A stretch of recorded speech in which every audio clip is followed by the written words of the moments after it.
Today's workshop or webinar is titled Personal Leadership and Resilience.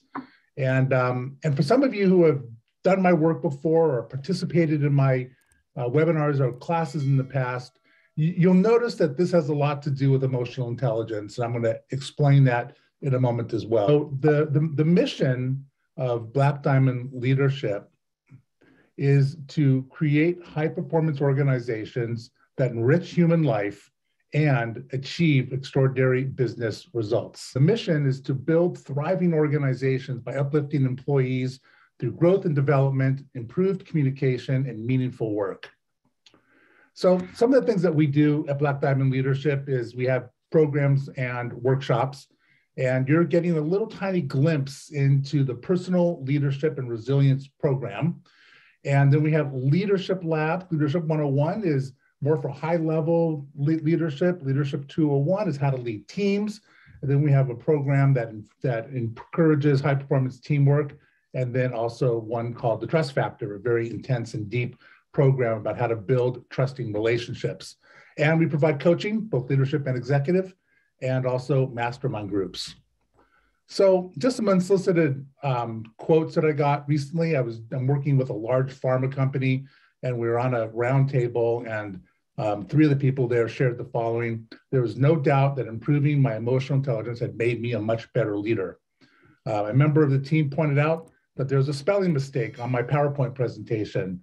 And before doing the work, I would have responded with a snide remark or sarcasm. But this time, I thank them for helping me, and I know that I improved trust on my team. And then the final one was that this one person had a surprise OSHA inspection, and in the past, she would have panicked and becoming upset and agitated, not really doing a great job at leading their team. But after doing this work, she felt the panic, which is okay, right? You still feel the panic and the emotions, but she used some of the tools that I'm going to show you today to manage her emotions and put her in a position to actually lead. So I mentioned earlier that emotional intelligence really gives access to personal leadership, and emotional intelligence or self-mastery or personal leadership is really one of the most core foundational things that leaders and teams must master in order to create an engaged workforce. In fact, we look at it as in the following, in terms of leadership building blocks. Before we can hold people accountable to what they're supposed to be doing, we have to build trust in our relationships. In order to get trust in our relationships, we have to be able to manage challenging conversations to really be an effective communicator. And in order to do that, we must work on our personal leadership and our emotional intelligence. In fact, it's so important to me that there's an example of one of our programs, the Leadership Lab topics. You can see, number one, personal leadership and resilience. Number two, effective conversations. Number three, the game of trust. Okay, so those are our three foundational programs. So I love this quote: before you can lead others, you must be able to lead yourself.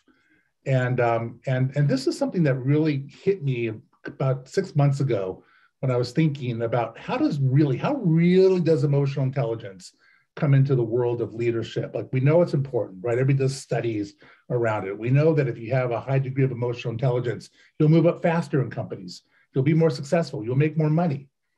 But really, then it hit me one day that, boy, you know what? If I'm leading other people, I better have my act together in any circumstance, under pressure. Right? When the you-know-what's hitting the fan, I better be able to lead and manage my emotions. Zig Ziglar, I love this man. We lost him a number of years ago, but he so eloquently said, you must manage yourself before you can lead someone else. So here's a diagram that's around personal leadership and leading others. And the first area is self-awareness. So this is emotional self-awareness. This is what we're going to be talking about today mostly. But that's step one. You must have self-awareness, and you must be aware of your emotions. And why is this so important? Why is this the first step? Because when something happens, we respond emotionally first. It is how our brains are wired. We're going to go into this a little bit more in a little bit, right? And so to be able to recognize that we do respond to almost everything emotionally first. We need to be able to recognize that and learn how to engage our more rational brain to make sense of what's going on. The next step is self-management. This is where we develop emotional self-control, adaptability, to be able to walk into a situation and adapt to that situation. When things change on the dime, adapt to that situation. When there's a crisis, adapt to that situation. Some of you know I spent 15 years on a ski patrol, and when we would get a call at the top of the mountain, we had no idea what we're going to find down below. Sometimes it was very minor. Sometimes it was as serious as somebody who unfortunately died because of a wreck. And so we needed to be adaptable no matter what was happening, no matter what the conditions were on the mountain, no matter what the conditions are with people and where the accident occurred, we need to adapt accordingly. Have an achievement orientation. And we can look at this in several different ways. When I hear achievement orientation, I'm always thinking about getting better, doing something better, and also have a positive outlook on life. Social awareness, have empathy, and also organizational awareness. And finally, under relationship management, influence others, influence people, influence those around you, to be a coach and mentor, instead of always being that driving leader. Coaching and mentoring is a very powerful form of high-performance leadership. Be able to manage conflict accordingly, to build teams and teamwork, and be an inspirational leader. So Buddha said, do not learn how to react, learn how to respond. And when I read this, I said, you know what, that's fine, that's great, that's awesome. And it's wonderful and easy when life is great, right? When things are good, when all your cylinders are firing, when there's no conflict, when everybody's good and healthy and happy, it's relatively easy.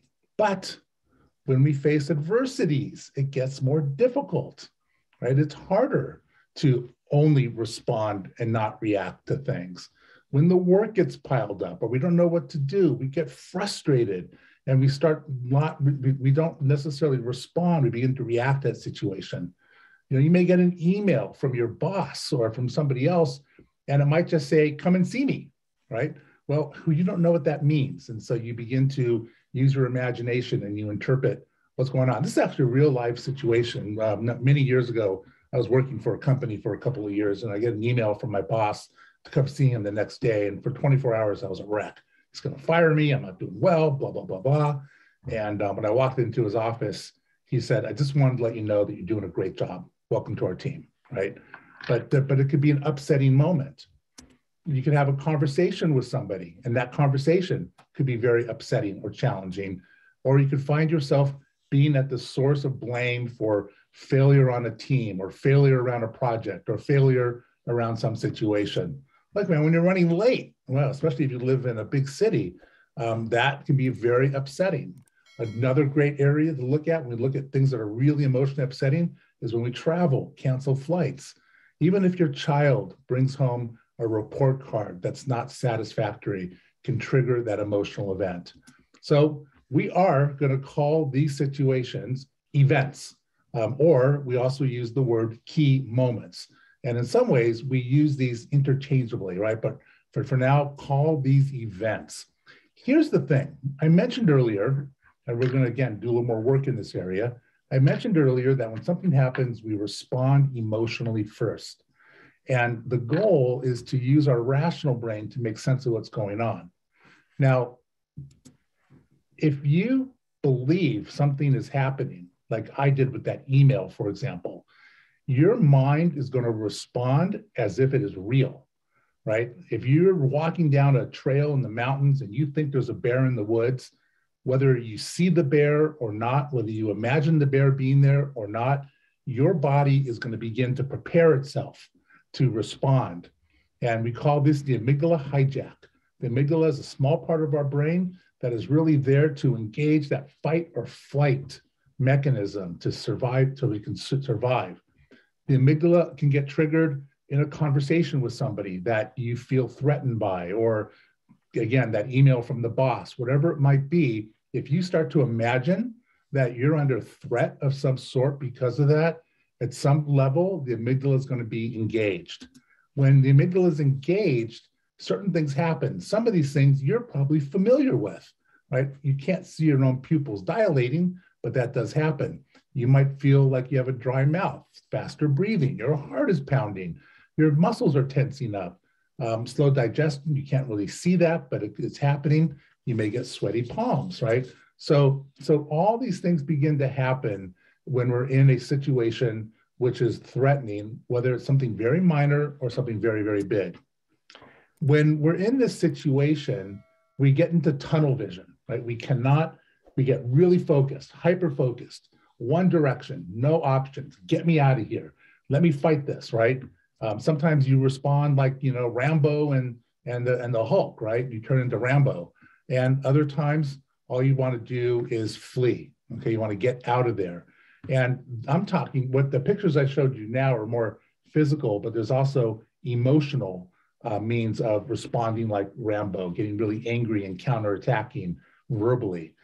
Fleeing is, not assuming responsibility and reacting and pointing the blame at everybody else. The challenge is a lot of this is on autopilot, right? It just happens to us until we learn how to prevent it from happening. We build muscles to slow the process down.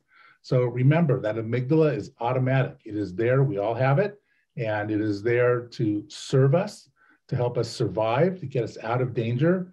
But when the amygdala gets hijacked in a situation where there really isn't true danger, then the way that we respond to these situations can be very difficult and maybe not that positive. So the question is, how do we stop this from happening? It's like a cascading event. How do we prevent the amygdala from hijacking us? And so we do things that we're not really proud of, or we react in a way that isn't really serving the situation. How do we balance? I mentioned earlier, how do we balance the amygdala from the cortex? Now, the cortex, we call it the prefrontal cortex. It's a newer part of our brain, and that's where rational thought is engaged. That's where we're able to make sense of things. So emotional intelligence is recognizing that we respond and react to things emotionally first, and then engaging our rational brain to really make sense of what is actually going on in that situation. When we do this, we then go out of tunnel vision and we're able to see different options, different way of responding, different pathways, right? It's not so black and white. We're not stuck in this tunnel, right? We can see, you can then engage other people. I'll give you an example. Look what happened at the beginning of this webinar. My technology wasn't working well, right? And I made some excuses, and yeah, my pulse rate increased, and I didn't start to sweat, but I felt that process occurring, and I was able to still hear or read what other people were suggesting that I could do. That's also looking at different pathways. So I want to introduce you to what I call the pathway to personal leadership and resilience, and this is a program, right? And we're only going to focus on the first two in the red.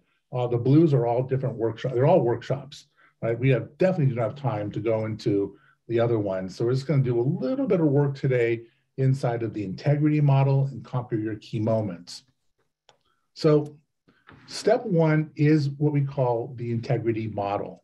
And the integrity model allows us to look at two different pathways, two different ways that we can respond to the upsetting events of our lives or key moments.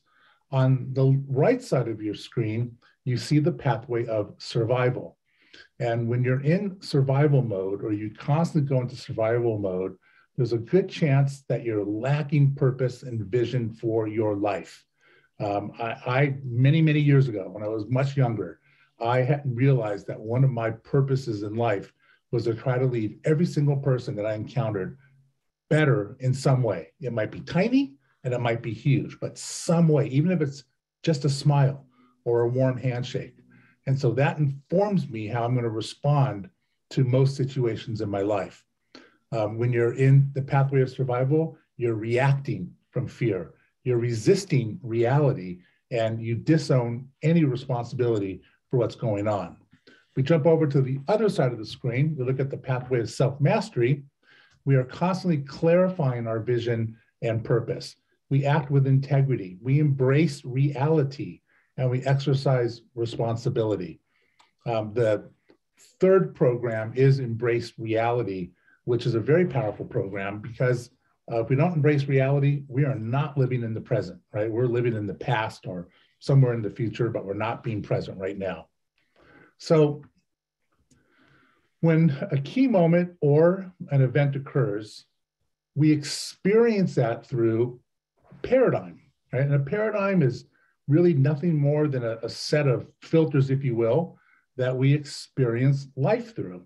And so we don't really necessarily see the world as it actually is, but we do see it as what we want to see based on our paradigms. So an example of this is I could be standing on the cliffs in Santa Monica overlooking the ocean, and I'm feeling great standing there, and the person I'm with is really uncomfortable, right? They don't like being so close to the cliff. They want to back away. It's the same exact experience, but we have a same exact situation, but we have a different experience. So you might reflect upon a time when you were with somebody and a situation occurred and you reacted one way and the other person reacted a different way.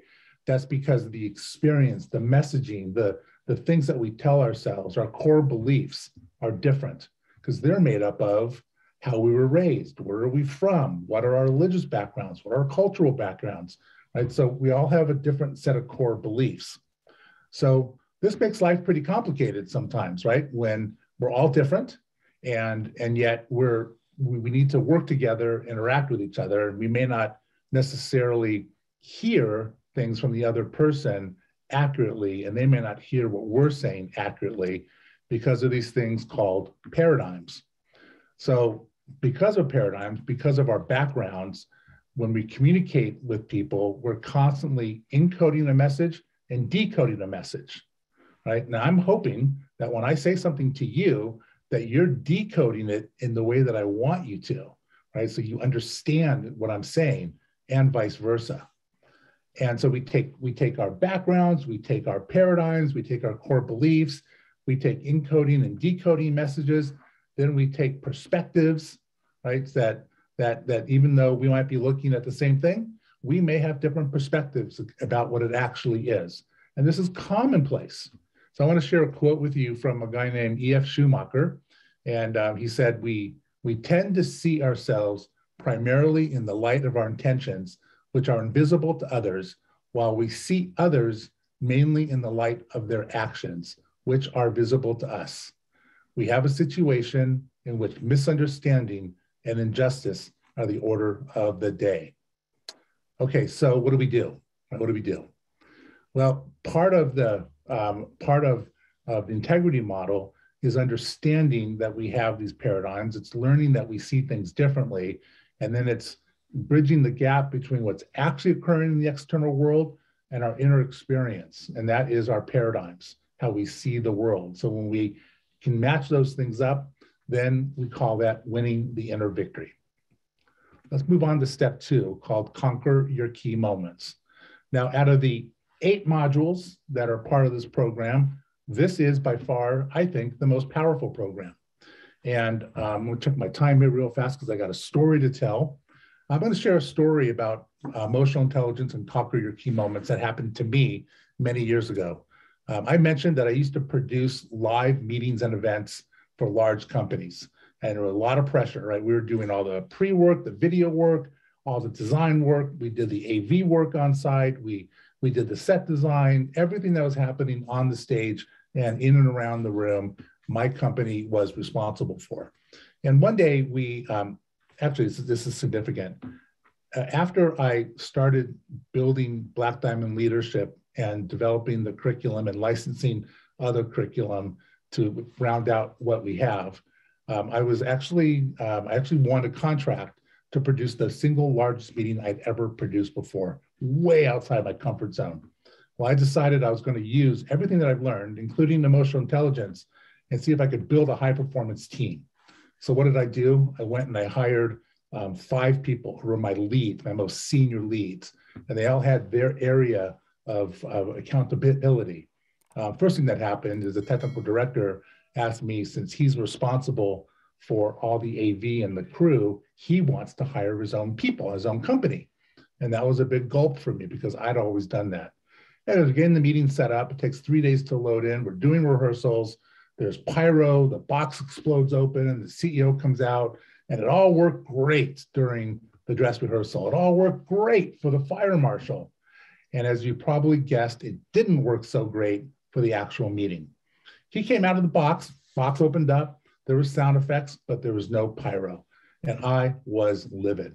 And I had to control my emotions. I wanted to rip somebody's head off. I became the Hulk. Oh, you know what? I actually have that picture in here. That's what happened to me during this time. And I quickly got myself together because I recognized I was definitely heading down the dark path if I allowed my emotions to carry me forward. So I stayed in the room until the end of his presentation. The meeting continued on, and that's when I started to walk behind the pipe drape, if you will, where my technical director had his office set up for the event. And I was ready to rip his head off, and I was walking towards him. I noticed that he was surrounded by my creative director, by my technical director was there, the guy in charge of lighting and special effects was there, the guy in charge of pyro was there. And before I could say a word, right, one of them turned around, this is only 20 minutes, turned around and said, "Robert, we have a solution." So in that time, because I didn't yell at anybody, I didn't run back there and scream and yell. I wanted to, but I waited because I knew I was not in a position to have a conversation with those people yet. I had to calm myself down. I did the best I could do. I still wasn't calm, but I was much calmer than I was before. They created a new solution. They created a new ending to the meeting. They came up with an ending for the meeting that was better than what we originally designed. And when we presented it to my client, he said the following words: "We couldn't have come up with a better ending if we tried." And then he said at the closing remarks, "This is one of the most successful events the firm has ever done." So when you manage your emotional intelligence, when you improve your personal leadership and resilience, right? That's resilience, right? I was flat out, man. I thought that it was over. And I rebounded, and then you had to produce the rest of the meeting. Your team steps up if you have a team. You become more creative. Again, you can look at multiple options and how to get through something. So let's dive a little deeper into a key moment, okay? So a key moment, or we'll call it an event, is a reality which presents a challenge and demands a response. Okay, it's something that's a triggering event, right? And it doesn't have to be something big. It can be something small. I believe that most of us have multiple key moments throughout the day, right? Sometimes it's just, and sometimes it's catastrophic, right? So the key moment occurs, and until we learn to conquer our key moments, what we notice is that they reoccur over and over again, like the scene in Groundhog's Day. You know, we wish we could break through, we wish we could solve those moments, we wish we could not get so upset about different things, but we do until we actually make a decision, the choice to learn how to solve our key moments. So the first step is awareness, right? I tell all my clients, first thing, recognize that you're having a key moment, be aware.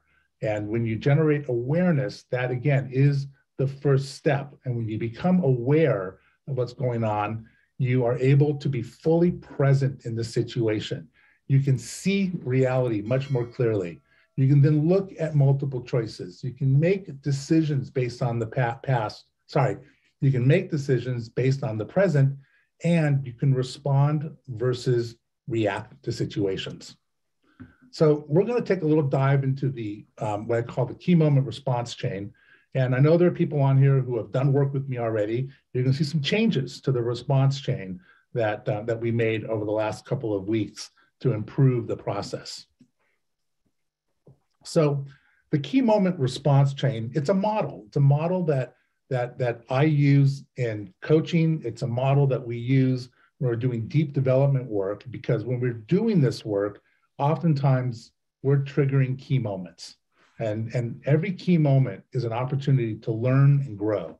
So the key moment begins with an event, right? For those of you who've seen this before, we just called it key moment before. It's an event, right? We described a bunch of events at the beginning of the presentation. then when that event occurs, by the way, the event is not good, it's not bad, it's what it is, it's an event.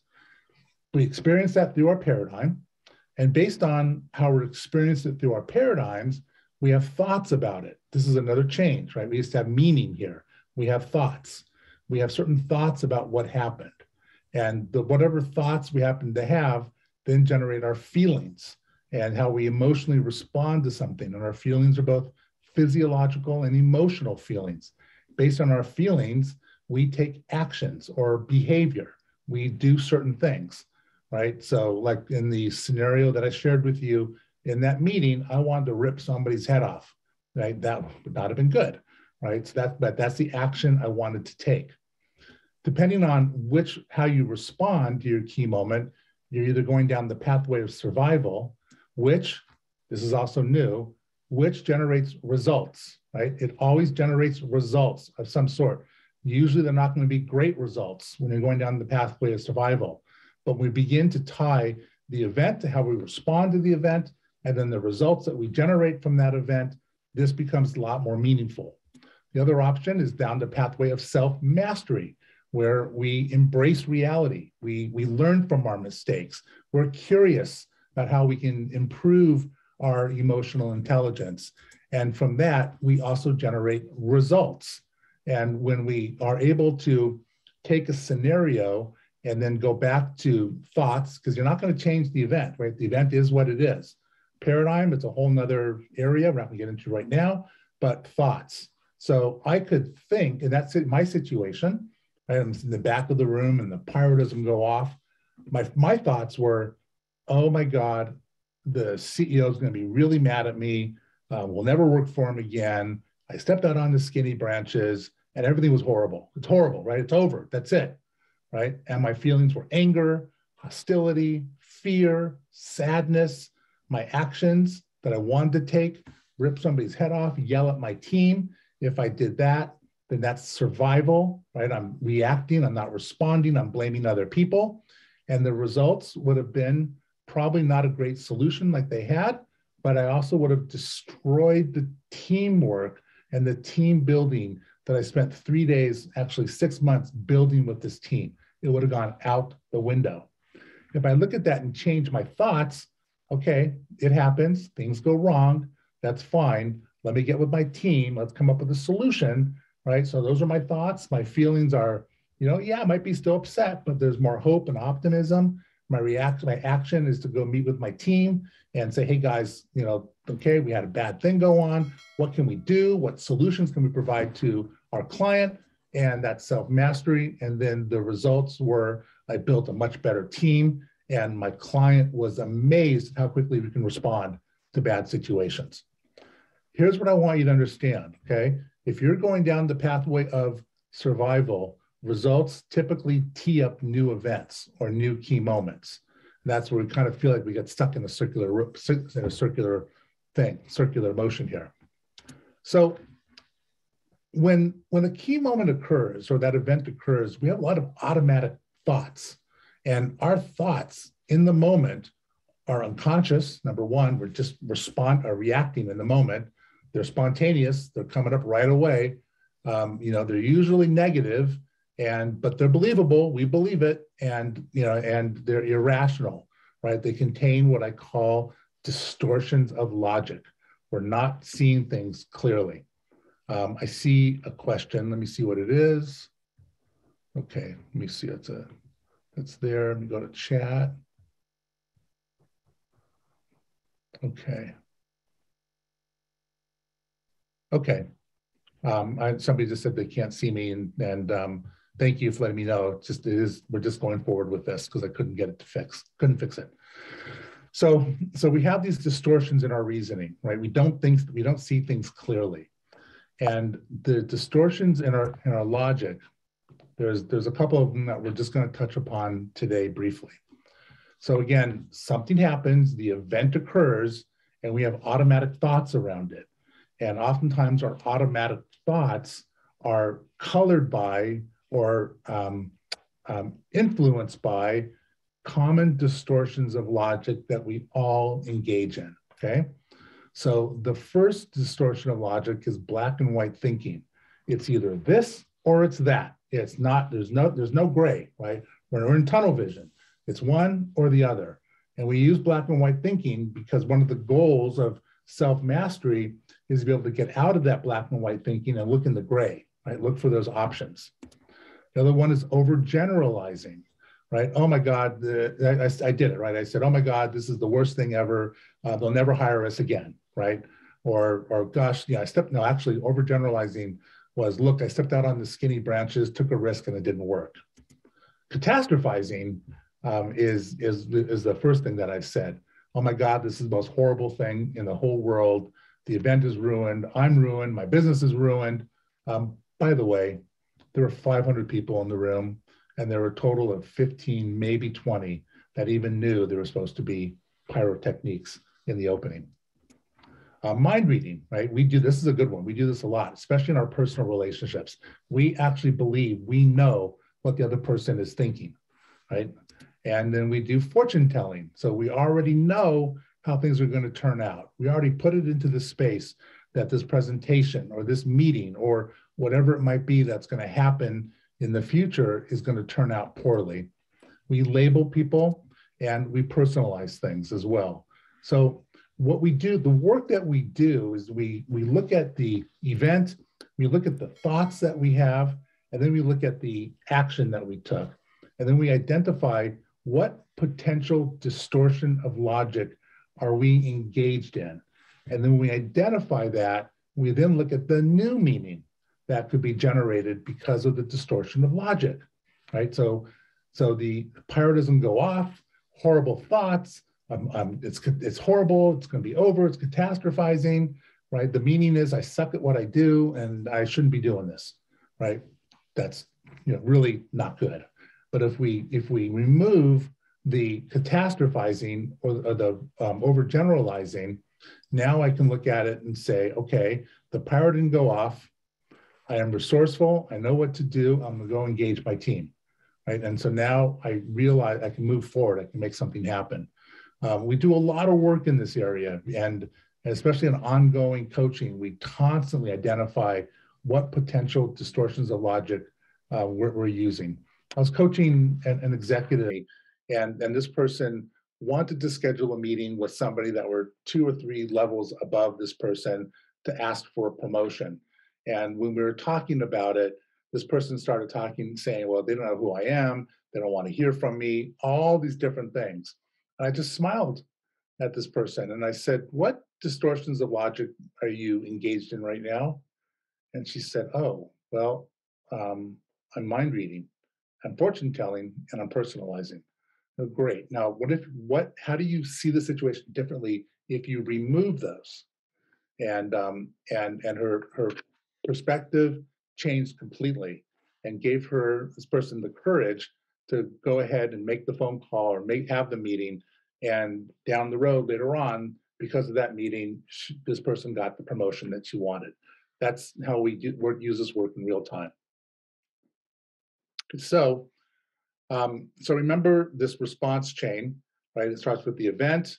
We experience it through what our beliefs are. We have thoughts, feelings, actions, and actions are either going to take us down the pathway of survival and look at the results that we generate from that, or self-mastery and the results we generate from that. So the next question is, that we have to understand that our paradigms influences our thoughts, which influences our feelings, which causes the pathway we choose to follow.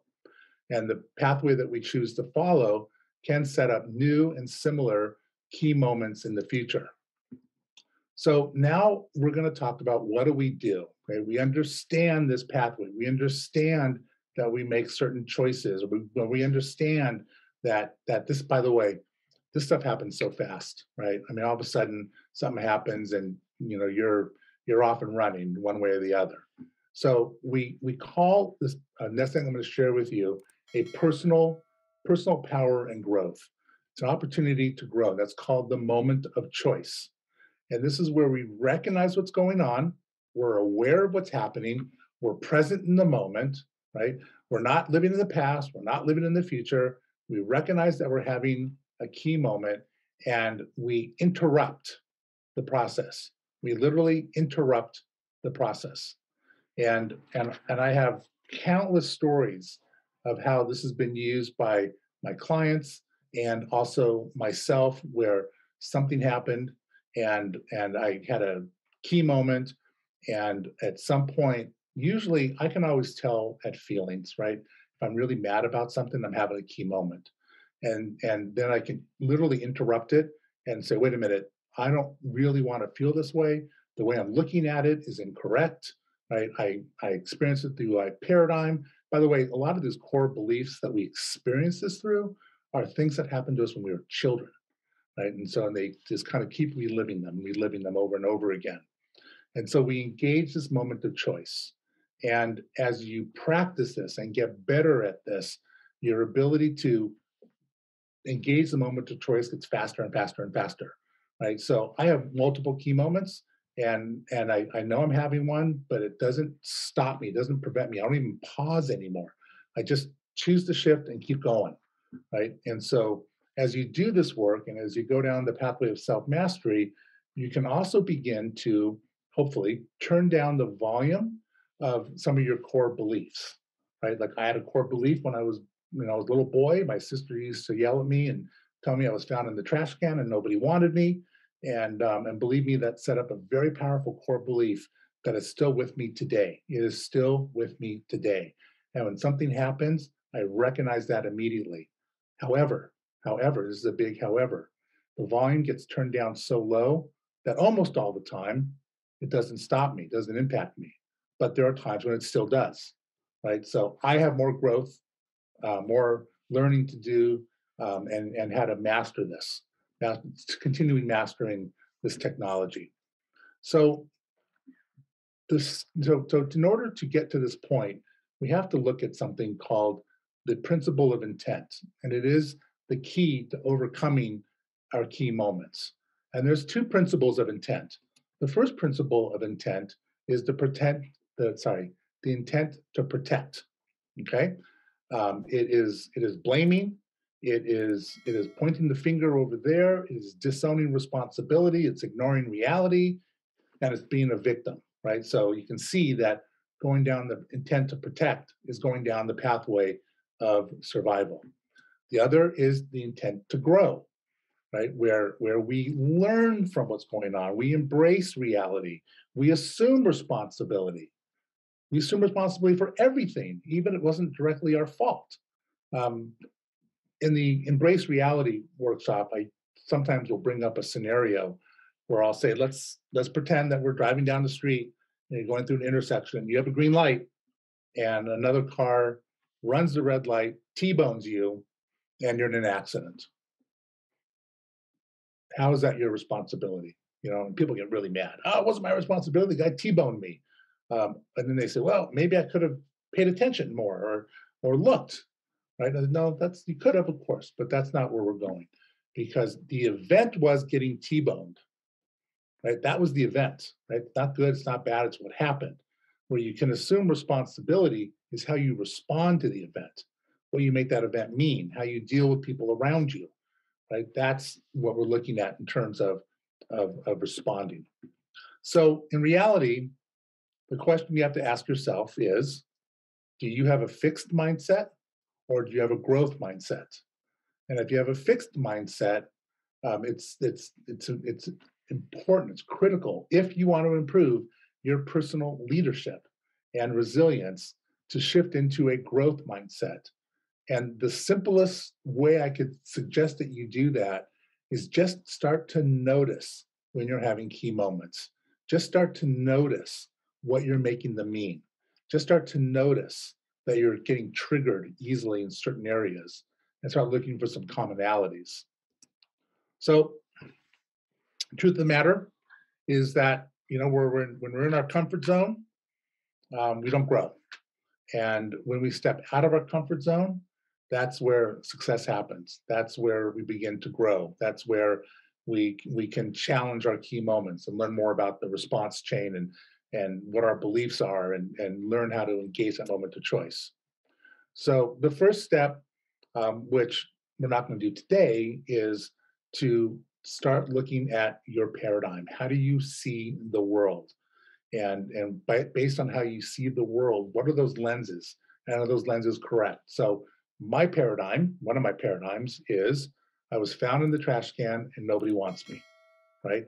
Imagine experiencing life through that paradigm, right? And some of you might be saying, well, that's kind of silly, Robert, come on. Well, I believed it. And I believed it so much so that when I was probably about 10 or 11 years old, I broke into my mom's filing cabinet and found my birth certificate. And when I looked at it, I smiled, and then I determined it was a forgery, right, in my mind, right? That's how powerful that was, and how it influenced my life in many ways. And though sometimes it was pretty soft, like it wasn't blaring in my head, but it made me feel bad. It still impacted many aspects of my life. Now the volume is turned down so low, so even though I said get a new paradigm, you really can't get new paradigms. You can just turn down the volume and not let them impact you as much as you can. And that's this image, turn down the volume. So again, awareness, like being present in the moment, noticing when you're getting triggered, noticing your key moments. And if you begin to do that, and if you if you embrace the intent to grow and get out of your comfort zone and learn more about yourself, you will increase your personal leadership. And you will be able to, instead of just going down the amygdala door, going in the door number 2, the amygdala door, of course, your amygdala is still going to respond, but you can choose to engage your emotional intelligence. And by doing so, you're using your prefrontal cortex to make sense of what's going on. This process will help you increase your personal leadership. It'll help you lead yourself and then lead others. And you will have more vibrant relationships. You will be able to participate on teams better. Both personal and business relationships will all improve. So I want to share with you, we're not done yet, but I want to share with you a story, a final thought story. And as I read this story, I'd like you to think about everything that we talked about. Think about how initially, when we have a key moment, we just react, right? We just run down that response chain, and more often than not, at some level, we're going down the pathway of survival. And then we start to be aware, right? And awareness doesn't make it go away, but awareness is the first step. And then we can start to see things more clearly. So here's the story. I need to turn away from the screen for a moment. I walk down, chapter 1. I walk down the street. There's a deep hole in the sidewalk. I fall in. I'm lost. I'm helpless. It isn't my fault. It takes forever to find a way out. Chapter 2. I walk down the same street. There's a deep hole in the sidewalk. I pretend I don't see it. I fall in again. I can't believe I'm in the same place, but it still isn't my fault. It still takes a long time to get out. Chapter 3. I walk down the same street. There's a deep hole in the sidewalk. I see it. It's there. I notice it. I still fall in. It's a habit. My eyes are open. I know where I am. It is my fault, and I get out immediately. Chapter 4. I walk down the same street. There's a deep hole in the sidewalk. I walk around it. In chapter 5, I walk down a different street. And chapter 5 is symbolic of going down the pathway, or up the pathway of self-mastery. So what's next for you guys? So I don't really sell things from these webinars. Sometimes you come to a webinar like this and there's some big, huge offer. You got to take advantage of it right now, although there's an offer, but that's not really the intention of doing these webinars. Number one, if you see something here that you think you may benefit from or your team may benefit from, wonderful. If you learn something and you don't call me or something like that, that's also wonderful, as long as you learn from something. It's all good. If you want to learn more, you're going to receive an email from me at the end of this later on this afternoon, and there'll be an opportunity just to schedule a discovery call with me. And there's no obligation. It's just a time for us to talk about what's going on and see if there's something here of value to you. And then I did put together a 5-session coaching package where we will focus almost exclusively on steps 1 and 2 and do a lot of deep work within the response chain. So with that, I want to see if there's any questions. See if there's a new, okay, so somebody asked, how do you turn a situation event caused by an employee's personal habits from survival to self-mastery? Example, this person frequently marches to the beat of their own drum versus given direction. So the first thing, and thank you, it's a great question. The first thing to recognize is that you need to manage yourself first. If you're being triggered by what this employee is doing, you're going to be reacting to that situation. You'll be much less likely to be able to coach this person or have an effective conversation with this person because you're going to be upset first, right? So again, first step, personal leadership. Then you can either look at different methodologies like having a coaching type conversation where there's some trust and affinity there, and you begin to work with that person.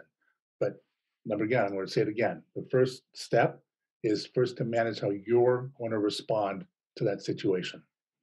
The person, I'm not going to mention names, but the person who answered that, if you want to follow up to that, please go ahead and type it in. I'm going to go to the chat for a moment.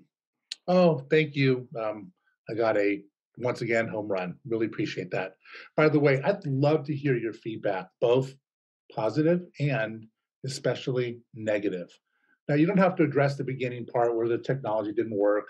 That was just what happened. But I'm always looking at how I can improve what I do and make it better. Let's see. We got another question here. Recommendations on the transition of employee from one manager to the next. I'm currently taking over employees that were under different management prior. Yeah, it's interesting. That's a challenge that I'm working on with a team right now that had another manager who wasn't so great, and so I'm working with the new manager, and we're starting the same place. We started with personal leadership and resilience because from there I coach. So I'm not sure what the specific problem is with this person, but if you're transitioning somebody from one manager to the next, I think it's important to have a conversation, not a lecture, not a demand, but a conversation about how you're going to work together. Set up those ground rules of how you're going to work together. If you're managing a team, you might want to consider doing something called the team charter, right, which gets all your team members on the same team. And I just got a great email from one of my clients who resisted doing a team charter with his team for almost a year. He just resisted it, and then finally he did it. And they're a creative team, and he emailed me, and after an event that happened, and what happened was one of the team members had to stay late during the whole week to get a project done, and normally everybody else leaves, and he left and came back, an hour and a half or 2 hours after quitting time, and he noticed the whole team was there, and he's like, "What's going on?" And they all said separately, as a team, we live together, die together, or we live together, we succeed together, or fail together, and that was one of their tenets on the team charter. It was really amazing. Another question from an old friend: If your leadership with one of your team has gone a little south because you haven't mastered your EI yet, how do you get that back on track? It depends on your relatedness with this person. If you're comfortable and you feel comfortable doing this, sometimes you can just be candid about it. Be candid that things didn't start the way that you wanted them to start, and you want to do a reset. And then it's on you now to live within EI, demonstrate that. And by the way, you don't have to have that initial conversation. Just by demonstrating, you're demonstrating EI, other people will notice it. Remember, I shared a statement that that one of my clients made about making a mistake with his presentation, right? And his team is used to him being sarcastic and snide and blaming different people, and typically they don't wouldn't contribute something like that. They would just ignore it and maybe talk about it behind their backs.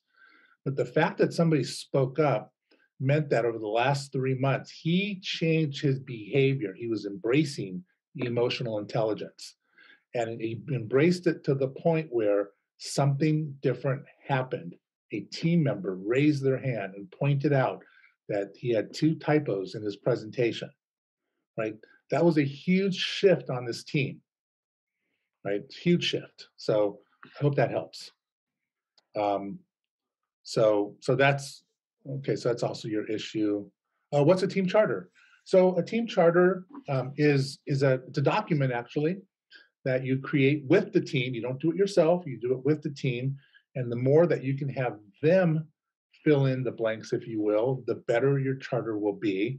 And it starts with identifying who are your key customers, both internal and external. Who are your stakeholders? What are the team operating norms? Like what is going to be the behavior of the team? And there's a few more components to it that I can't remember right now. But it's a document, and it really becomes the charter of how your team is going to run. And that's something that you want to review and also bring to your team meetings. And you can actually, this is an opportunity to coach your team. If they're not living up to the team charter, it's an opportunity to say, okay, together we created this team charter. You said that our operating norms are X, Y, and Z. What's going on? Why aren't we doing that? What's getting in the way of doing that? Right? And have a conversation about that. So it's a very powerful document. I thought about doing a webinar on a team charter, and I think I will. So the person who wrote that, please keep your eyes open because I will do a webinar on that in the not too distant future. Got a couple questions that people, what time is it? Okay, we got another minute or two.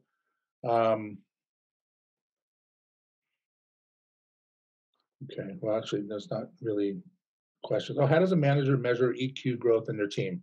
Well, there's a couple of different ways. One, there is an assessment that we can give to your team, and then give it to them later on and see if things improve.